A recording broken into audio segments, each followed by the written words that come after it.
Güzel arkadaşlarım, hoş geldiniz, sefalar getirdiniz. Yeni bir günden, yeni bir videodan herkese selam olsun. Bir güne daha başlıyoruz. Dün çok fena yağdı. Bugün artık serin, soğuk görünüyor. Akşam evde üşümeye başladık biz.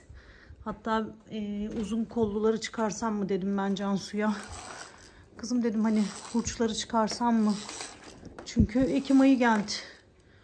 Yani artık uzun kollular, sivitler zamanı geldi. Eşofman altları zamanı geldi arkadaşlarım.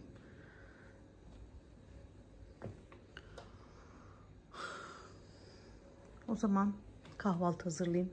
Bugün çocuğumu kahvaltıyla göndereyim. Yetiştiremiyordum. Cansu da anne geç kalıyorum diye erken çıkıyordu.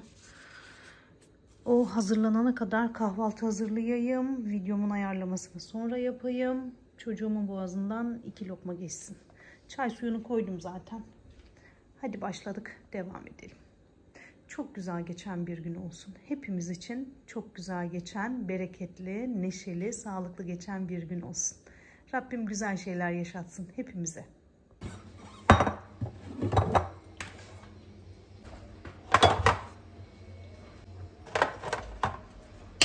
Bir tane yumurtam kalmış.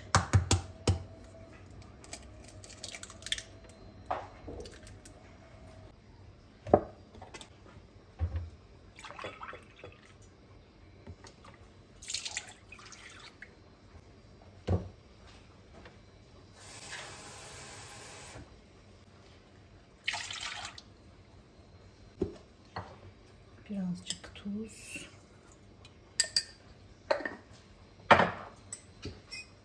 Birazcık şeker.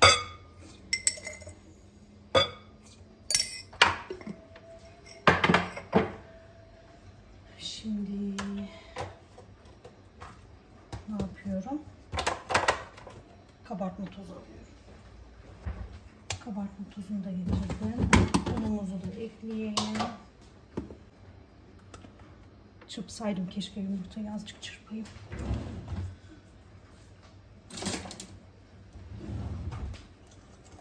Çok uzun zamandır krep yapmadım çocuklarıma. Caner de evde bugün. O yüzden şöyle güzel bir krep yapayım istedim.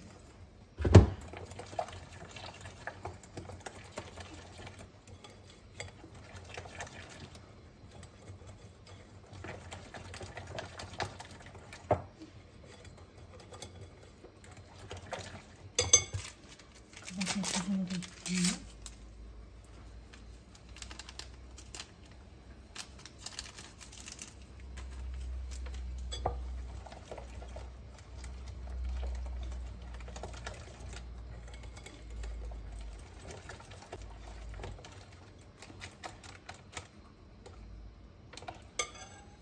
Bunun kıvamı iyi gibi geldi bana ama az daha ekleyeyim.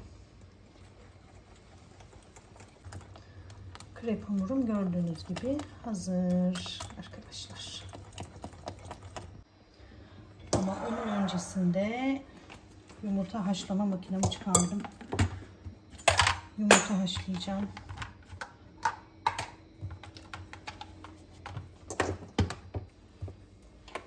Takalım fişini, hemen ayarlamasını yapalım.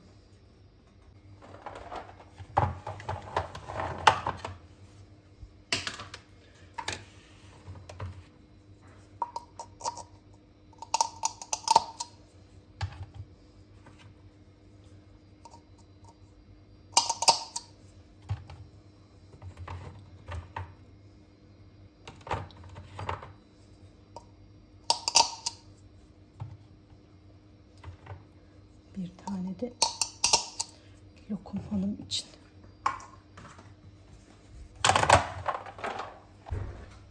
Şimdi suyunu bulacağız.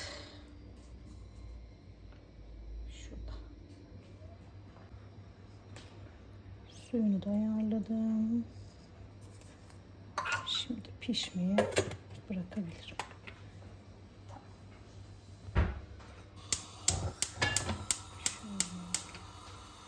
Tavamı çıkardım ama şu hamuruma yağ eklesem güzel olacaktı.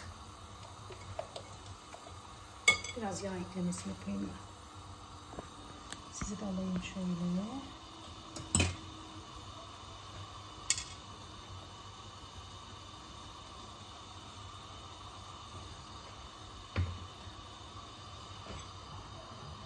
Krep yapıyorum. Efendim?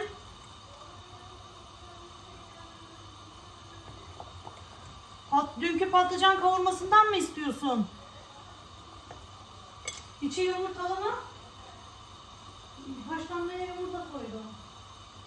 Ama istersen yapayım. Aç gitme diye yapıyorum yavrum zaten. İstersen götür, orada içine kırıp yersin. Ha? Öğlende falan yersin.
Kahvaltı hazırlığında geldiğim nokta arkadaşlar.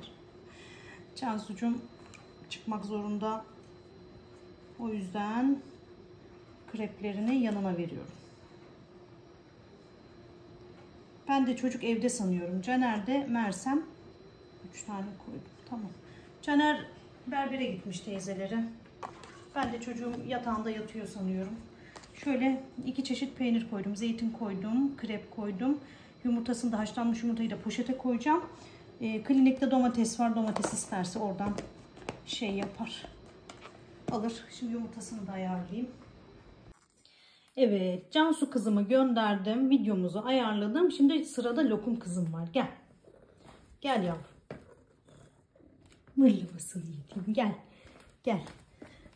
Al bakalım. Yumurtanın beyazından koymadım. Sadece sarısından koydum.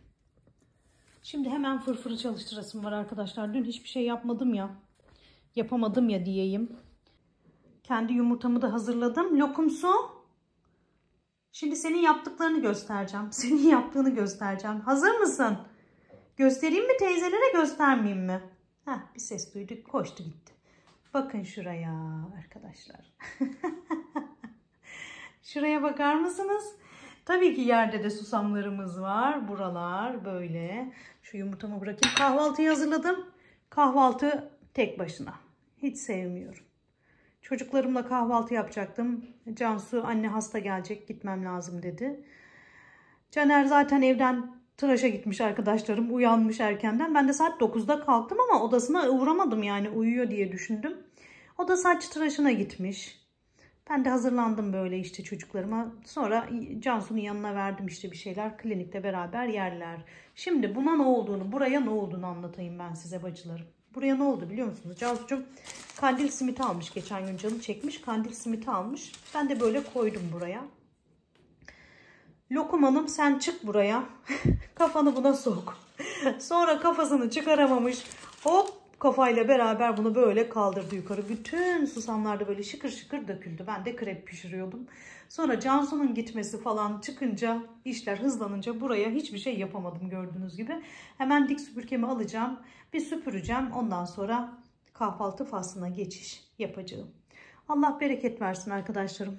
Şöyle çocuklarımla bir kahvaltı yapayım dedim ama olmadı. Sağlık olsun. Bugün de böyle olsun. Her zaman bir olmaz. Arkadaşlarım şöyle kıracı bir susturalım. Müzik dinliyorum. Evimin işine odaklanmaya çalışıyorum. Salonumu süpürttürdüm arkadaşlar. Fırfırlaman şimdi mutfağa gönderiyorum. Yerde susamlar falan var demiştim size. Lokum Hanım'ın işleri. Benim lokum kızımın işleri bitmiyor biliyorsunuz, yaramazlıkları. Burayı da bu şekilde ayarladım. Tezgahım toparlanacak. Tezgaha geçeceğiz arkadaşlar. Tezgaha geçene kadar yatak odalarını falan bir toparlamam lazım. Fırfırellam buraları halletsin. Ben de arka tarafları halledip ön taraflara geçeceğim. Şöyle tülümü düzelteyim.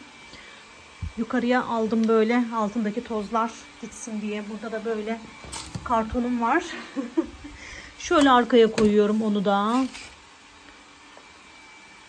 Fırfırellam süpürdü ama burayı Cansu şey yapmış biliyor musunuz? Yasaklı alan yapmış burayı Cansu. O yüzden şu araya falan girmiyor. Şimdi şurayı da düzeltip arka odaya gidiyorum, yatak odasına. Katlanacak çamaşırım falan var arkadaşlar. Dün hiçbir şey yapamadığım için bugün böyle. Azıcık da karşınıza geleyim. Nasılsınız? İyi misiniz güzel arkadaşlarım? İnşallah iyisinizdir. İnşallah her şey yolundadır. Her şey gönlünüze göre oluyordur. Beni soracak olursanız azıcık daha aşağı geleyim şöyle. Beni soracak olursanız çok şükür Allah'a iyiyim. Hamdolsun, şükrolsun. Kötü günlerimize hamdolsun, güzel günlerimize şükürler olsun diye dua edelim. Saçlarıma boyayamadım hala, bakar mısınız? Alişim dün fotoğraf istedi bizden. Fotoğraf attık böyle anneli kızla. Cansu diyor ki annenin saçlarını boya kızım diyor. Annenin saçlarını boya kızım diyor. Cansu diyor ki baba beğenmedin mi diyor. Annemi bakımsız mı gördün diyor. Öyle grupta bir gırgır geçtik. Bugün aslında çaya davetliydim arkadaşlar. Kolay kolay böyle davetleri geri çevirmem ama böyle dar vakitlerde böyle son 1 saat 2 saat falan olunca çıkıp gitsem olurdu ama dün evimde hiçbir şey yapamadım. Katlanacak çamaşırım var, ortalığım toparlanacak. Yemeğim, taze fasulyem var. Bir pilav yaparım yanına. Gidemedim arkadaşlarım. Gelemem dedim. Aklımda kalmadı değil. Yetiştirmem, yapmam gereken işlerim var. Halletmem gereken işler var. Evin işleri yani biliyorsunuz. Şimdi ben daha fazla konuşmayayım. Hal hatırı sordum. Fırfırım mutfağı süpürürken salonu halletti. Daha dün akşam bakın çantam bile orada duruyor. Eve geldim. Karnımı doyurdum. Videomuzu düzenledim. Ettim derken saat ilerledi. Mutfağa da giriş yapamadım dün. Akşam yani bulaşık falan var. Yediğimiz yemeklerin bulaşığı falan duruyor. Bulaşık makinesi temizdi. Onu boşaltmaya da uğraşamadım. Öyle işte. Koşturmacaya devam. Haydi gideyim ben şu pijamalardan falan bir kurtulayım. Ondan sonra terliğimi de giyeyim de. Yerler falan soğudu. Şu çantayı da götüreyim de. Sizle beraber götürelim. Ne yapalım? Vestiyerimize yerleştirelim arkadaşlar. Müzik dinliyorum. Kıracı açtım dediğim gibi. Yani sıradan çalıyor. Burası da karanlık oluyor bayağı. Şöyle en tepeye yerleştirelim. Şöyle.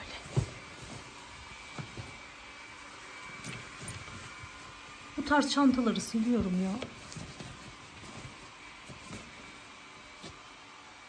Dursun orada.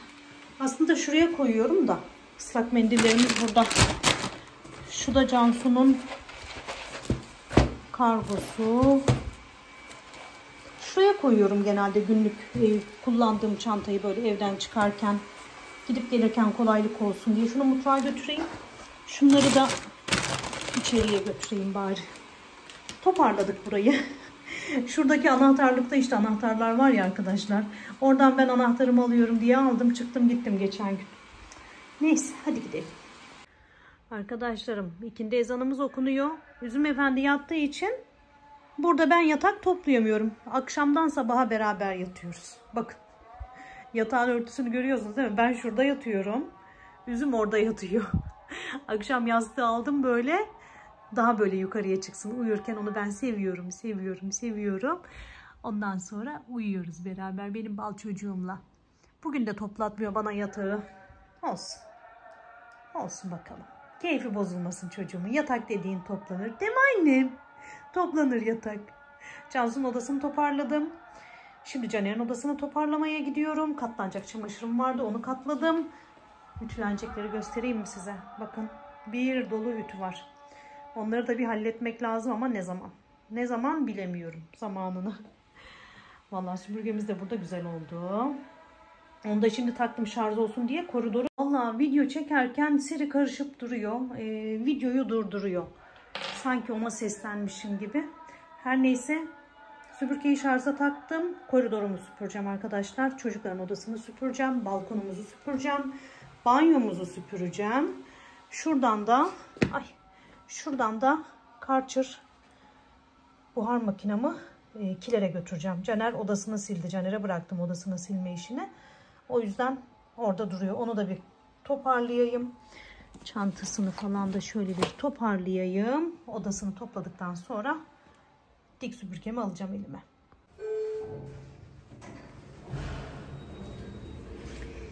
Yeliz bacımız çıktı.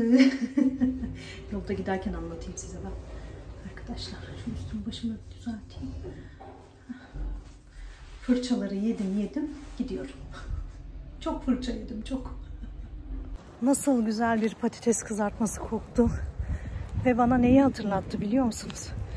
Çocukluğumu hatırlattı böyle.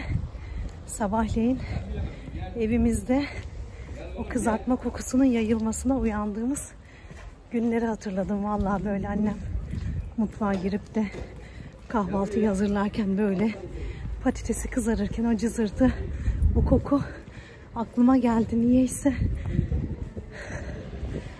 Dedim size fırçaları yedim çıktım diye. Çocuklarım bir kızdı. Yani dediler ki anne zaten hep evdesin, niye gitmiyorsun? Biliyorlar benim hani öyle ortamları sevdiğimi. Niye gitmiyorsun anne, zaten hep evdesin? Git yeriz, yemek yok dedim. Yani taze fasulyem var. Yanına pilav falan yapacağım, doyururuz karnımızı bir şekilde. Sen niye bizi dert ediyorsun dediler. Gitsene dediler. Etsene dediler. Kendine birazcık vakit ayırsana dediler. Dediler çıktım dışarı. Arkadaşları aradım işte. Dedim kahveyi içtiniz mi? Kahveye yetişirim gibisinden. Meğersem çaya bile geçmemişler daha. Hadi bekliyoruz o zaman dediler. Gidiyorum ben de şimdi. Toparladım evimi barkımı da. Yine yapılacaklar kaldı tabii. Hepsini yapamadım. Ama şimdi evime girdiğim zaman beni çok huzursuz edecek bir şey yok. Bir ütü var işte. Ütüye de bayağı bir vakit gidecekti. Yani onu şey yapamazdım. Neyse hadi gidelim bakalım. Şöyle bir arkadaş ortamına girelim. Keyifli sohbet edelim. Bu ara çok ihtiyacım var sohbetlere, muhabbetlere. Hadi gidelim. Kliniğe bir uğrayayım. Hemen devam edeyim. İnci oğlumuzun yanına geldim. İnci. Su mu içiyordun oğlum? Valla altı falan temiz. İshali durmuş herhalde. Ayakları kirli ama. Yavrum. İnci. Ay. Allah'ım şifa versin. Anne. Ay bebeğim. Fazla rahatsız etmeyeyim ben seni. Ya seni görmeye geldim ben, çocuklarımı değil, seni görmeye geldim. Caner de burada da. Seni görmeye geldim anne. Maşallah daha iyi, inşallah daha da iyi olacak inşallah. Hoş. Arkadaşlarım sokak canı ama dükkanda falan bakıyorlarmış. Yani bakan, ilgilenen kişiler getirmişler buraya tedavi için. Elimi mi takip ediyorsun sen? Elimi mi takip ettin sen? Neyse arkadaşlarım daha fazla bekletmeyeyim. Hemen gideyim. Geldim. Asansöre de bindim. Hadi çıkalım. Koştur geldim. Yetiştim. Çay sofrası arkadaşlarım. Şöyle. Hemen Sebahat'cığım servisini açtı. Şöyle ceviz-fare miydi? Ceviz-faremiz, kuru dolmamız, çiğ köftemiz, eklemeler yapıldı tabii ben birazcık gecikince. Arkadaşlar böyle keyfimiz bol olsun. Ve çay faslını bitirdik. Haydi gidelim bakalım. Saat de ilerledi. Caner'le beraber geçeceğiz eve. Hadi gidelim. Eve geldik. Bakın. Apliğin taşları nasıl sallanıyor. Üzüm. Süpürgeyi de buraya masaya kaldırdım. Bugün fırfır süpürdü ya evi arkadaşlar. Şu apliğin taşlarına el atıyordu benim çocuğum. Hemen şu çubuğunu oynattım. Benim bal yavrum. Bal yavrum, 2 gündür yatak toplanacak Üzüm Efendi. Gel. Gel şurada oynatayım seni, gel. Gel anneciğim.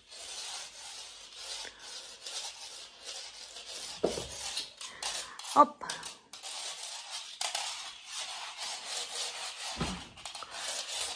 Oynamıyorsun ama. Oynamıyorsun ama gel. Gel aşkım gel. Yok, oynayası yok. Evimize geldik. Üzüm Efendi'yi oynatamadık arkadaşlar. Üzüm Efendi oynamak istemedi. Pek keyfi yok bugün diyeyim. Annem gelsene oğlum. Gel çocuğum. Süpürgenin üzerinde duruyor. Süpürge masanın üzerinde. Üzüm süpürgenin üzerinde. Bremen mızıkacıları gibi oldu. Şimdi azıcık böyle tarif paylaştım. Köz salata tarifini paylaştım Instagram'da. Instagram Yeliz'in günlüğü. Buyurun gelin. Burada göremediğiniz anlık hikayeleri orada görebilirsiniz arkadaşlarım. Yeliz ne yapıyor acaba derseniz buyurun gelin efendim, beklerim Yeliz'in günlüğü Instagram'da. Tarifi paylaştım, bir bakayım dedim hani etkileşime girmiş mi, beğenilmiş mi, işte yorum yapılmış mı gibisinden. Oraya bakınca karşıma bir yazı çıktı arkadaşlar. Bazen böyle umutsuzluğa düşeriz. Yapamayız belki deriz. Belki işte çok zordayız deriz. Gücüm yok deriz. Kaygılanırız. İşte düşünürüz. Olur mu olmaz mı derken ben de işte zaman zaman, hatta çoğu zaman yaşıyorum bu duyguları. Hani yapabilir miyim? Halledebilir miyim? İşin içinden çıkabilir miyim? Baş edebilir miyim? Hani böyle işte hepimizin vardır kaygıları, yani sizin de vardır, benim de vardır. Tam o duygular içindeyken ben diyorum ya size, böyle kafamda çok şey dönüyor, düşünüyorum diye. Tam o duygular içindeyken Instagram'ı açtığımda, girdiğimde karşıma çıkan şeyi okumak istiyorum size arkadaşlar. Azıcık zamanınızı alacağım ama. İbrahim Ethem Hazretleri varını yoğunu tahtını terk eder ve seneler sonra kendi yaptırdığı camide yatsı namazı kılar. O gün dışarıda kar vardır, hava çok soğuk, şurada kıvrılayım da sabah olunca giderim diye düşünür. Bu esnada caminin bekçisi gelir ve ne yapıyorsun burada der. İbrahim Ethem müsaade et şurada yatayım, sabah namazından sonra gideceğim der. Bekçi onu bacağından tutar ve İbrahim Ethem senin gibi çulsuzlar için yaptırmadı bu camiyi der ve bacağından sürükleye sürükleye kafasını merdivenlere vura vura dışarıya atar. İbrahim Ethem kibir olmasın diye bu camiyi ben yaptırdım diyemez. Çaresizce şehre iner. Her tarafı kapalı, sadece bir ekmek fırını açık. Kapıyı çalar ve sabaha kadar oturma müsaadesi ister. Orada çalışan işçi geç otur der. Aradan 1-2 saat geçer, sabah ezanı okunmaya başlar. Sonra işçi döner ve hoş geldiniz. Nereden gelip nereye gidiyorsunuz, isminiz nedir diye sorar. İbrahim Ethem de ben 2 saattir burada oturuyorum, şimdi mi aklına geldi sormak der. Fırıncı ben bu fırında işçiyim. 2 çocuğum var. 2 de yetime bakıyorum. Ben onlara şimdiye kadar haram lokma yedirmedim. Senin geldiğin vakit benim mesai saatim dahilindeydi. Ezan okundu, mesaim bitti. Seninle istediğin kadar konuşabiliriz. Şimdi kazancıma haram karışmaz der. İbrahim Ethem sen ne güzel adammışsın. Senin Allah'tan bir şey isteyip de olmadığı vakit oldu mu diye sorar. Ben Allah'tan ne istediysen verdi, fakat bir şey istedim, onu bana vermedi. Allah'a yalvardım, bana İbrahim Ethem Hazretlerini göster diye bana onu göstermedi der. İbrahim Ethem Hazretlerini görmek istemiş, dua etmiş ama Allah göstermemiş. Lokum dur anne. İbrahim Ethem Hazretleri de der ki, o Allah öyle bir Allah ki der İbrahim Ethem Hazretleri, İbrahim Ethem'i bacağından sürükleye sürükleye, kafasına vura vura getirir, sana gösterir. Sen yeter ki gönülden iste der. Velhasıl derdim büyük deme, ondan büyük Allah var. İşim zor deme, dilediği şeyi kolaylaştıran Allah'ım var. Allah var demiş arkadaşlarım. Ne kadar güzel değil mi? Bir okuyamadım gibi oldu ama çok güzel ya. Gerçekten böyle hani insanın umutsuzluğa düştüğü anlarda, umutsuzluğa düştüğü zamanlarda böyle şeyler o kadar motivasyonunu artırıyor. O kadar tevekkül etmeyi, teslim olmayı, yürüdüğümüz yollarda, yürüyeceğimiz yollarda teslim olmayı öğretiyor, gösteriyor ki. Gerçekten iyi ki Allah var. İyi ki Allah var. İyi ki Allah'ın adaleti var. İyi ki Allah'ın bize vermiş olduğu güç, kuvvet var. Şükürler olsun. Allah'ım zor işlerimizi kolaylaştırsın. Rabbim ol dedim olmayacak hiçbir şey yok. Allah'ım yürüdüğümüz yolları kolaylaştırsın.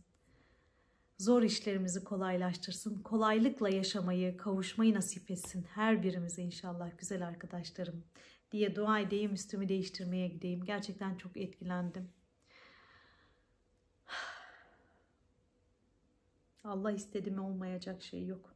Kudreti, hikmeti bambaşka. Hadi daha fazla şey yapmayalım da başınızı ağrıtmayayım daha fazla. Çok hoşuma gitti ve sizle paylaşmak istedim gerçekten. Anlamak isteyene, anlayabilene, algılayabilene o kadar derin manaları var ki. Şükürler olsun Rabbime. Şükürler olsun. Hadi üstümü değiştireyim. Birazcık gözyaşı bile döktüm ben bunu okuyunca. Çok etkisinde kaldığım için sizinle de böyle paylaşmak istedim.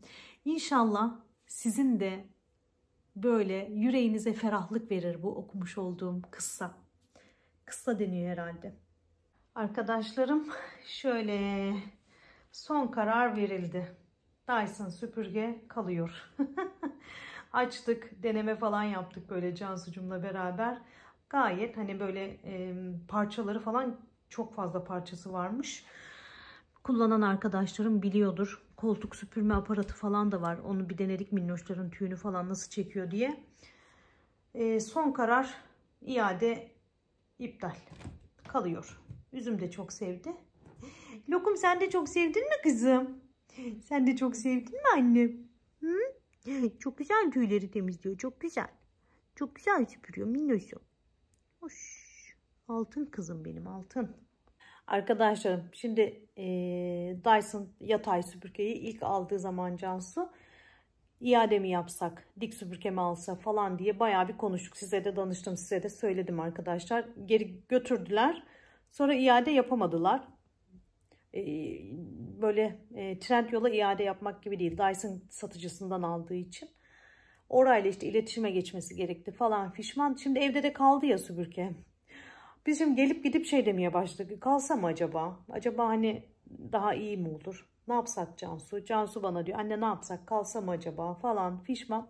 Sonra Erol'la konuşmuşlar. Böyle evleri tutulduğu zaman inşaat pisliği olur. Belki sıfır ev olur. Belki işte inşaat pisliği olur. Temizlemesi detaylı temizlik ister. Yatay süpürgeyle temizlik çok daha kolay olur. Daha hızlı olur gibisinden düşünüldüğü için kalsın dediler. Öyle kaldı. Yani süpürge kaldı. Çeyizinin bir parçası daha hazır çocuğumun çok şükür. Soru cevap videosunu çekmedim arkadaşlar. Ne zaman nişan olacak, nasıl olacak, şöyle mi, böyle mi, işte düğün ne zaman olacak falan. Soru cevapta cevaplayacağım. Onu bir türlü şey yapamadım.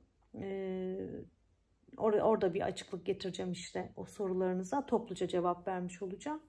Böyle yavaş yavaş çeyizini artık ayarlamaya başladık. Öyle işte süpürge kalıyor arkadaşlar. Çok memnun olan da var, memnun olmayan da var. Dik süpürgeyi artık sonrasında almaya karar verirlerse sonrasında alacaklar. Öyle. Bugün modum birazcık düşük benim arkadaşlarım. Dışarıya da gittim geldim ya. O çay, arkadaş sohbeti falan bana çok iyi geldi ama evin içine alışınca insan da böyle dışarıya çıktığı zaman sanki daha çok bir yoruluyor. Hızlı hızlı da gittim böyle evin içinde de hızlıca işimi yapmaya çalıştım. Ütümü yapayım dedim. Cansu ile işte süpürgeyi falan kontrol edelim derken ütü yapmaktan da vazgeçtim arkadaşlar. vedalaşıp gitmek istiyorum. Birkaç gündür de böyle geç uyuyorum. Biraz erkene çekemedim uykumu. Diyorum ya size, böyle kafam çok dolu. Kafamda çok düşünceler var. Çok ciddi düşünceler var. Kafamın doluluğu beni birazcık uyutmuyor. Akşamları böyle içtiğim çaylar falan da benim uykusuzluğuma sebep oldu. O yüzden yine hani saat birazcık ilerledi ama 3-4'ü buluyor arkadaşlar uyumam. Bir arkadaş şey yazmış, hani uyku sorunu yaşıyorsanız destek alın falan yazmış, sağ olsun düşünmüş beni ama destek alabileceğim, yani destek almam gereken bir durumda değilim. Şimdi yatağa yatacağım, uyuyacağım Allah izin verirse. Telefonu elime almazsam hiçbir sorun yaşamıyorum. Bir arkadaş da şey demiş bana, pinti demiş, siz pintisiniz demiş. Başka bir arkadaş cevap vermiş de öyle gördüm yorumunu ben de. A101'den 130 lira verip saklama kabı bile almıyorsunuz. Siz tutumlu değil, tasarruflu değil, pintisiniz yazmış.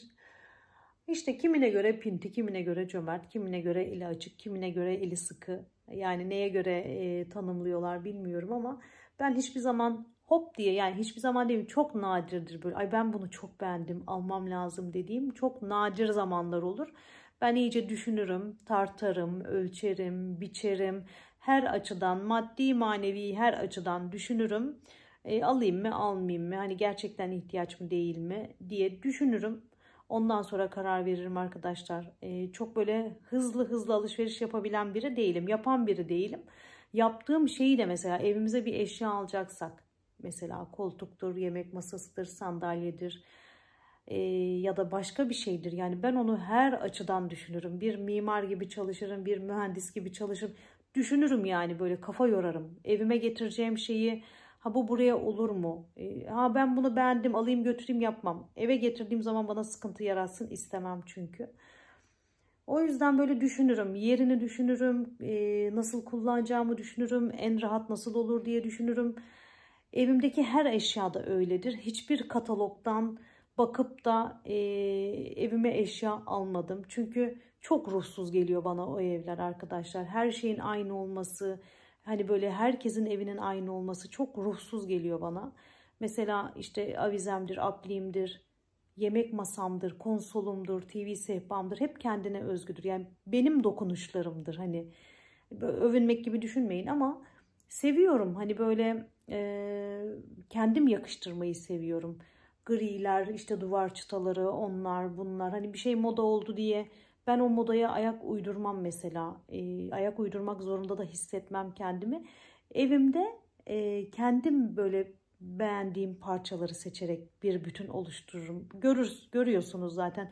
Ev turu çektiğim videomda da birçok arkadaş yazmıştı. Hani ne kadar kendine has bir eviniz var. Sıcacık, tam bir yuva yazanlar vardı. Çok da mutlu olmuştum ben de hani o yorumlarla. Öyle. Hani kimine göre pinti, kimine göre cimri, kimine göre savurgan. Yerine göre davranmak lazım, ihtiyaca göre davranmak lazım. Ben de ona göre yaşıyorum arkadaşlarım. O zaman bana müsaade, çok konuştum ben yine. Sizinle paylaştım, konuştum. Umarım keyifle izlemişsinizdir. Hayaller hayatlar oldu. Çocuklarımla kahvaltı yapmayı hayal ettim. 2 çocuğumla da kahvaltı yapamadım. Bir başıma oturdum, yemeye çalıştım. Gerçekten yalnızlık zor. Allah kimseyi yalnız bırakmasın. Sevdiklerimizi ve sevenlerimizi yanımızdan eksik etmesin. Gerçekten hayat ailemizle ve sevdiklerimizle çok çok güzel ve kıymetli. Rabbim huzurumuzu, mutluluğumuzu, evimizin işte kalabalığını daim eylesin. Güzel günler yaşatsın her bir aileye diyorum. Öpüyorum. Kucak dolusu sevgiler, selamlar gönderiyorum. Kendinize çok çok iyi bakın güzel arkadaşlarım. Allah her şeyi kalbinize, gönlünüze göre nasip etsin. Bana da dua edin. Bir dua edin Yeliz bacınıza. Allah hani benim de kalbime, gönlüme göre nasip etsin diye. Güç kuvvet versin Rabbim Yelizciğime diye dua ederseniz çok daha güzel olur herhalde. Neyse hadi kendinize çok çok iyi bakın. Allah'a emanet olun. Hoşça kalın.